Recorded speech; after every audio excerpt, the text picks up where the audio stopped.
Welcome. You've splash landed into this Prosecco-laden podcast, straight into the woo-woo pool with the crew of Ohm-g. We're just a simple group of tragically imperfect and highly empathic BFFs, exploring a wide range of atypical topics with humor, grace, and curiosity. This is Ohm-g.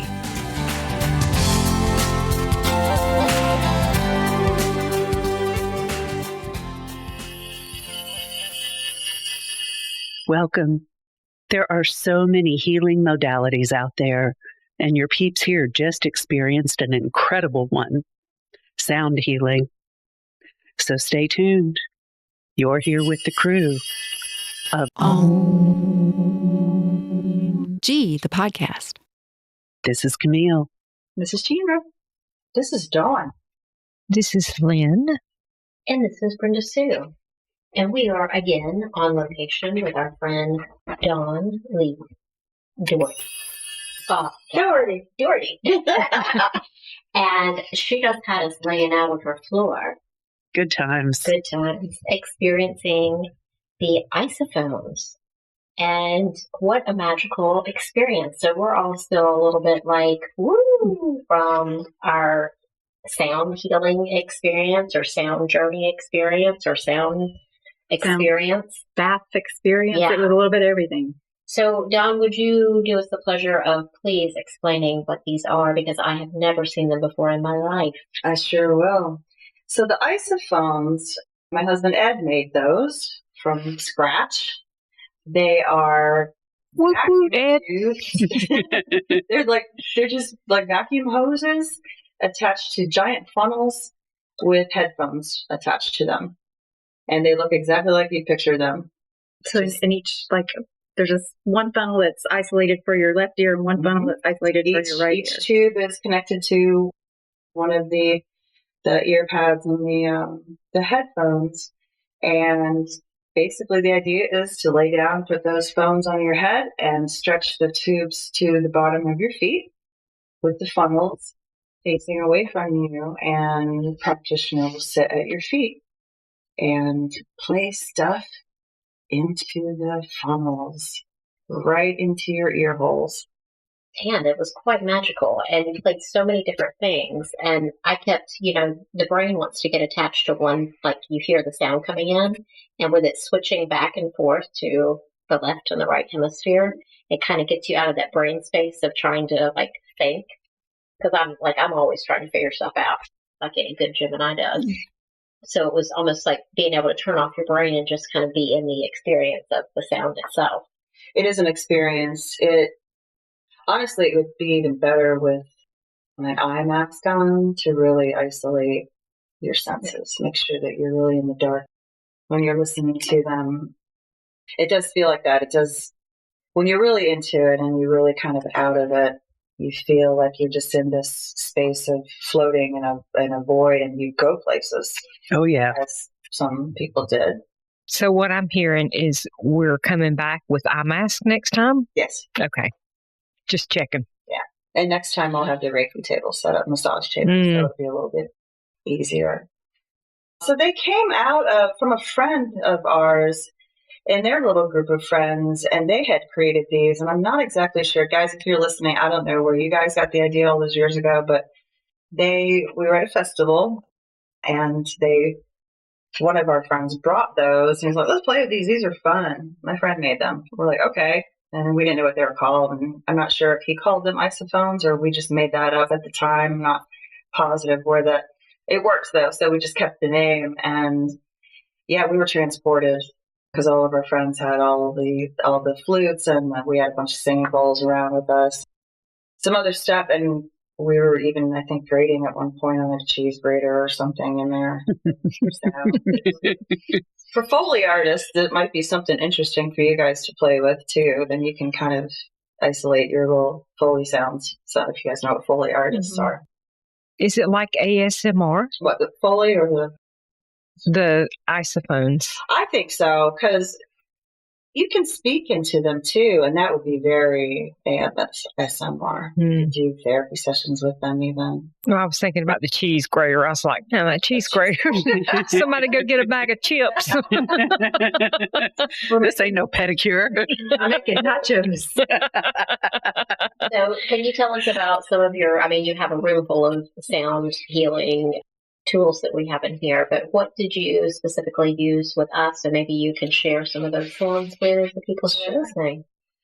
So I have a set of brain tuners, and they have a fundamental tuning fork, and they have a beta, an alpha, a theta, and a delta fork to put your brain into those states. If you need an uplifting state, you might want to tune your brain, use the beta forks that day. If you're feeling tired, want to go to work. If you just want to mellow out, relax when you get home, that would be the alpha forks, and then so on. Theta and delta would be delta's like the sleep brainwave. And they really work nice. I use the alpha fork on you guys because I didn't want to put you guys all the way out because we didn't have that much time. And that basically just relaxed your brain, got you turn off your brain a little bit and relax you guys a bit so you can really relax and get into the experience. And the other forks that I used the C and the G, which are the perfect fifth. And that might have been when some of you were feeling kind of the back and forth in your headphones when I was using the C and G forks. And I was switching those back and forth from one side to the other to put you into balance, to put you back into balance at the end of it. So I can play those for folks. I'm going to balance your brain.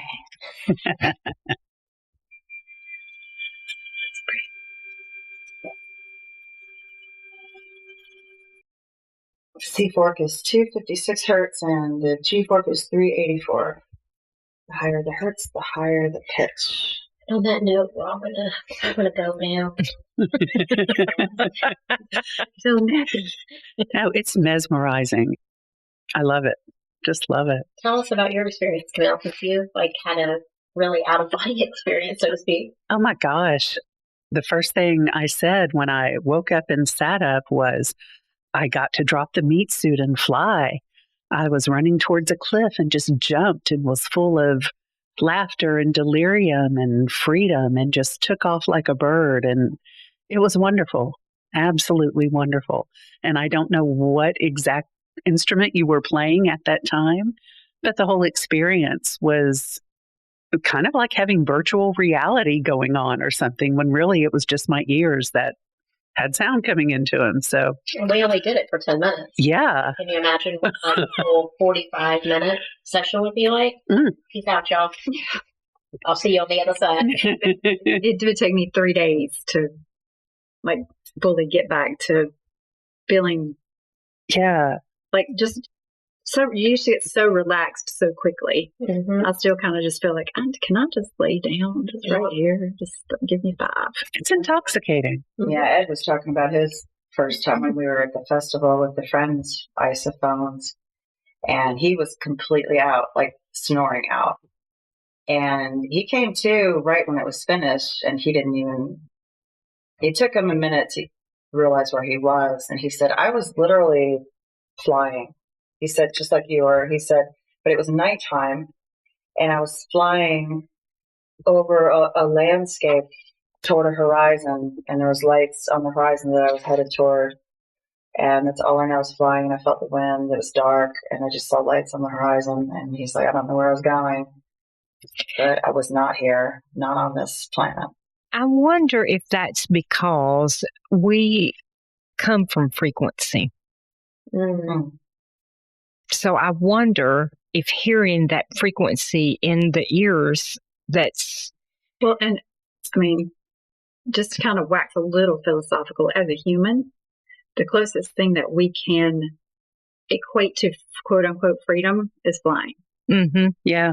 And so to if frequency is quote unquote freedom for us, getting back to frequency would be completely free. Right. Free of the meat suit. The only way the brain can interpret that is flight. Mm-hmm. Or that would be a common way that our brain right now would interpret quote unquote freedom. I do. And I wonder if you're out there just kind of connecting to the quantum field or like consciousness itself. And so because it's frequency. And yeah, so maybe you're like tapping out and just mixing in with the conscious mind itself. Well, even able to go into that space. In healing, like when I do healing ceremonies, I use the tuning forks for all 7 chakras because it's so the frequency. So I think you're right. This is like just coming to me now, like doing the isophones literally takes us back to, it connects us to our soul, the frequency of our soul, which is the quantum field. Yeah. Do I sound crazy? No, absolutely not. I think that's very valid. To this group? Yeah, makes total sense over here. Well, you have your breath soul and your free soul. And when you're going through experiences like that, and you have the ability then to kind of separate a little bit and move into that aspect of yourself instead of your monkey mind part of your soul. Yeah. It's almost like bypassing. You get to bypass your brain for a little bit. And that's a luxury in this human condition, isn't it? You know what's coming to me is let me tell you what's coming to me. All right, ready. Do you remember when you connected with the trees because you hit their frequency? That's what this reminds me of, except doing it in a different way. Does that make sense? Yeah. That's interesting. I connected with the tree, y'all. Yes. Brenda tapped into their frequency, and that's your story. I But became a tree. A very tall tree. It was amazing. Yeah, it was really pretty cool. Well, frequency, vibration, it's everybody has one. Everybody has a vibration, and we're all together tuning in together. Like we are now, we're probably all now on the same vibration. And I remember used to go to a vocal toning circle for a while, which was really fun.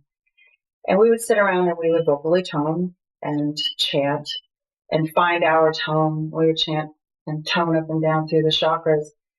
And in the beginning of the session, when we all arrived, we all would just tone our frequency at the time, whatever we felt like, ah, and all of us would be up, down, in, out. By the end of the toning circle, we all were chanting the same tone just by default. It was our default, and we would find our natural place in it, and we were harmonizing in the same. It was really incredible. I don't know how to describe it. I've been wanting to start one of my own ever since. That's really cool. Yeah. And it goes back to when your parents used to tell you, you got to watch the company that you keep because you can become like them. And so that makes sense. Whenever we are with each other, the more we're with each other, the more that we become like each other vibrationally. There's a meme that goes around that says, stay close to people who feel like sunlight. And you can kind of equate that to that too. But I think that's what that's about. I think it's just your frequency that people are tuning into. And you will, like attracts like. Like attracts your tribe, that sort of thing. It's true, it is. I found it really interesting how all of us kind of there was one certain sound that triggered, for lack of a better word, some type of experience, whether it was the flying or whatever. But it was a little bit different for each one. We all kind of gravitated toward different instruments that were the thing that they gave us the biggest reaction. I know for me it was the flute. Everything else sounded lovely and was so relaxing and everything, but it wasn't until I had a more visceral experience was only with that particular sound. And I know we were, in a very short span of time, but I'm sure there would have been more had it been a longer session. Yeah. The flute that I used today, as I told you all, was an Egyptian tuned flute. You want to talk about your surprise? Of course it was. No, yeah, it was. As soon as you started playing it, I had a visual of a cat just the face of a cat coming right up to my face, and I could only see the muzzle, under the eyes, the nose, the whiskers, the mouth, but it was very feline. So the instruments I was using today, were a few of my tuning forks, including a low 32 hertz brain tuner that's a weighted fork that is typically used on your cranium for your cranial sutures to kind of rattle them around a little bit. Everybody needs a good brain rattle every now and then. So I rattled your brains, and I tuned them to the alpha, and then I did the C and G forks. I mean, I did a pineal gland tuner too. You guys want to hear that? Yeah. Yes. We're gonna uncrust your uncrustable.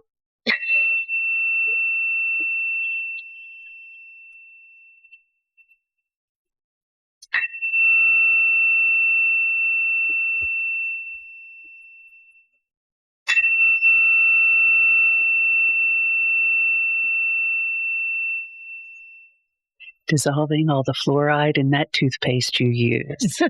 It's gone. That one will poke you.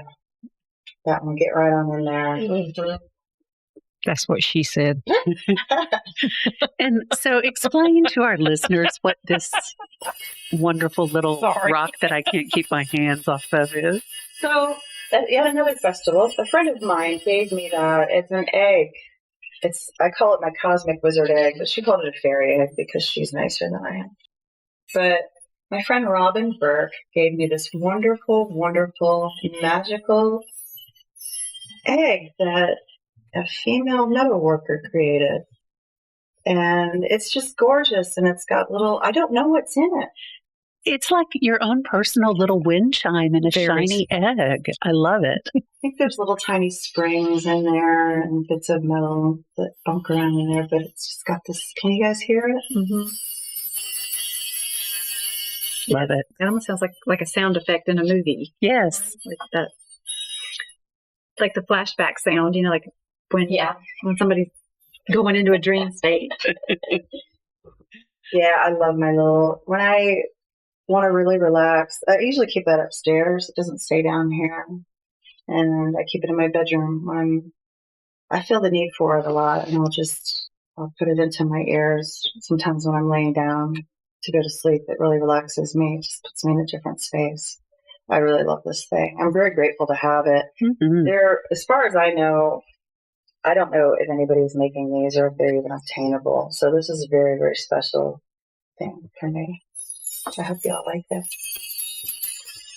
That one was my favorite. Mm-hmm. Very relaxing. What else did I play, guys? I played singing bowls. And again, I did another C and G bowl. They were complementary bowls, a low G and a higher C bowl for you. And an A for your third eye. I did that one in the beginning. I did a high A to wake that up for you. And the low bowls were the C and G, just like the forks, the tuning forks were. And I brought one up here. This isn't one of them, but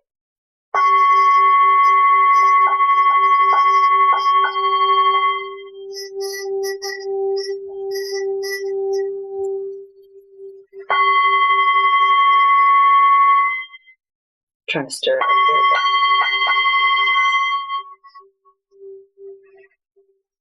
It's not cooperating. There it goes. There we go. Yeah.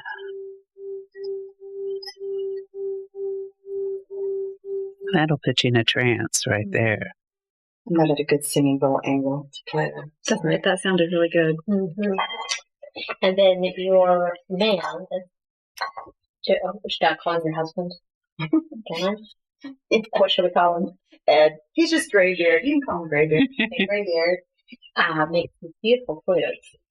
And we're in a room full of them. But you were going to play that for us too, for our listeners, to have a sound healing with flute. And can you tell me what the wood is on this one? Do you know? The one we were talking about earlier, the Egyptian flute, he didn't make that one. Another friend of ours made that one. But the flute I have in my hand is a key of D, minor pentatonic that Ed made. And this one's made out of walnut. And I'm not sure what the block wood is. This is a walnut flute, key of D.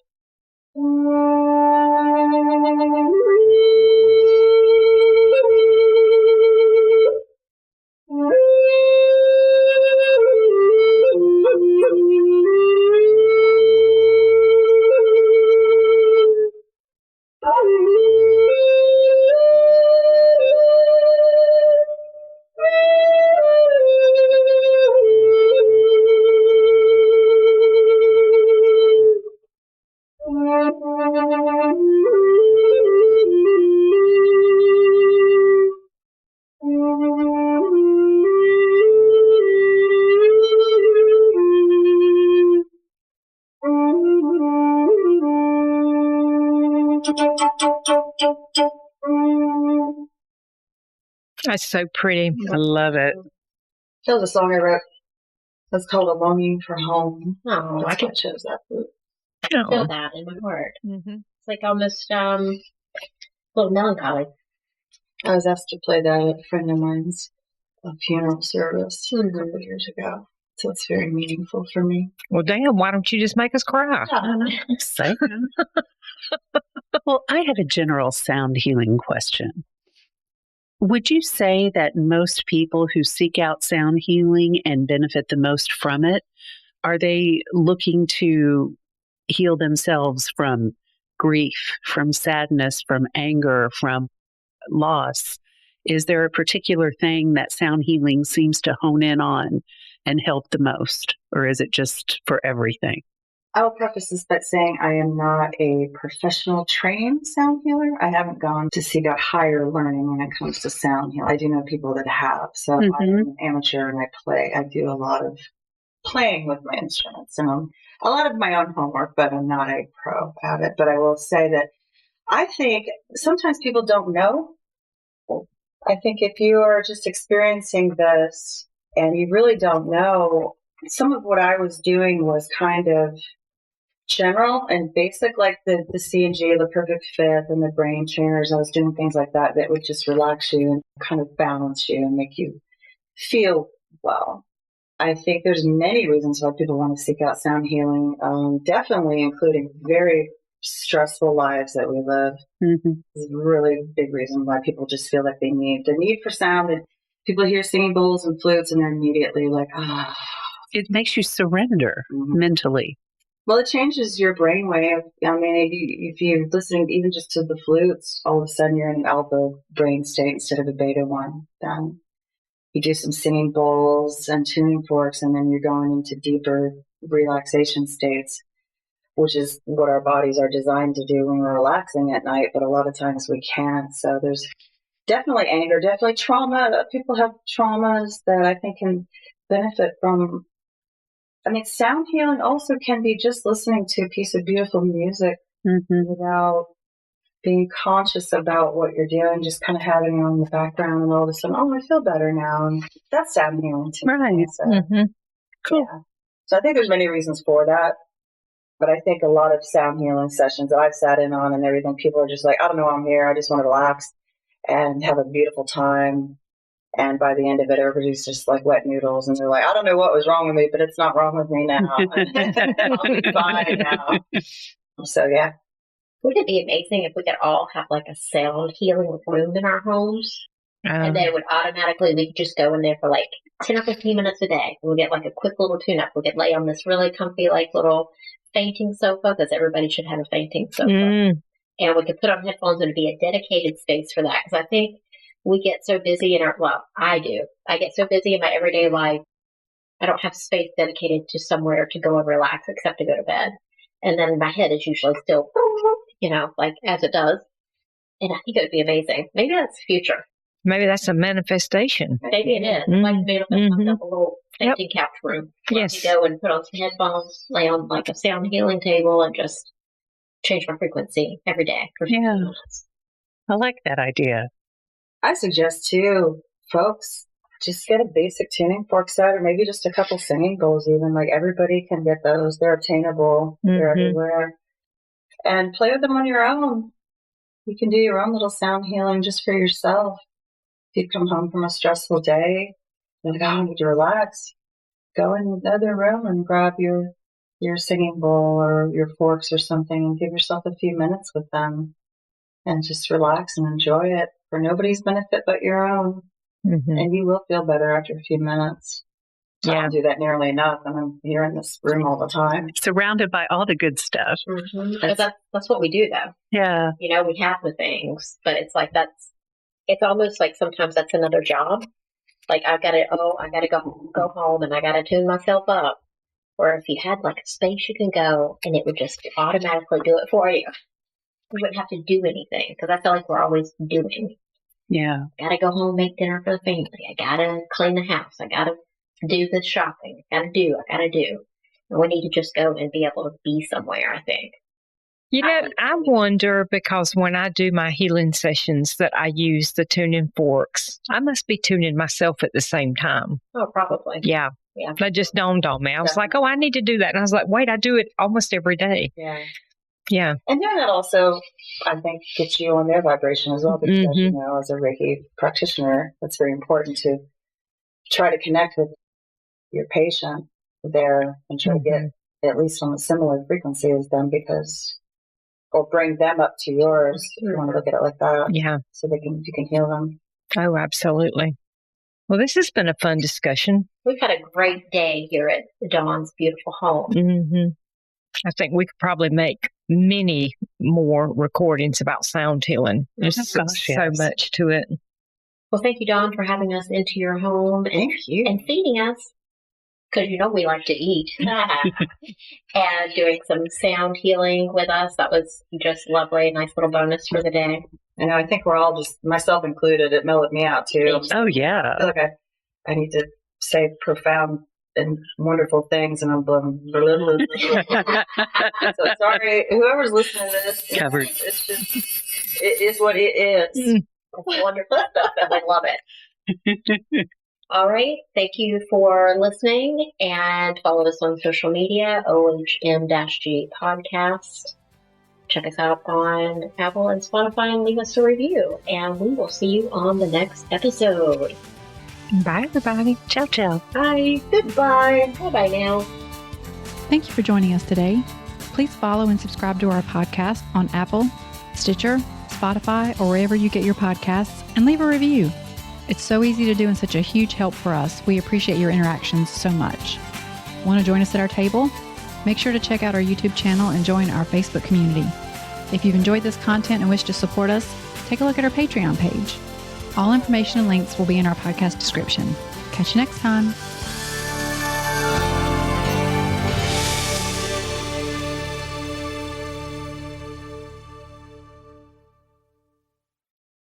This podcast is part of the Sound Advice FM network. Sound Advice FM. Women's voices amplified.